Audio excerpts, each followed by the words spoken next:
السلام علیکم ورحمۃ اللہ وبرکاتہ۔ امید ہے آپ خیر و عافیت سے ہوں گے۔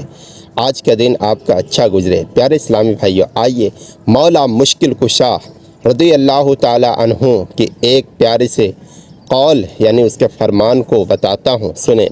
حضرت مولا مشکل کشا علی المرتضیٰ شیر خدا کرم اللہ تعالی وجہہ الکریم نے ارشاد فرمایا، گناہوں کی وجہ سے عبادت میں سستی ہوتی ہے اور اسی کے وجہ سے رزق میں تنگی آتی ہے۔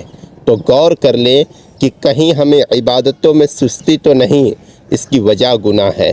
ہمارے رزق میں کمی تو نہیں، اس کی وجہ گناہ ہے۔ تو چاہیے کہ ہمیں گناہوں سے بچے اور اللہ پاک کی عبادت میں چستی برتیں۔ انشاءاللہ الکریم اس کی برکت سے ہمارے رزق میں برکت ہوگی انشاءاللہ العظیم۔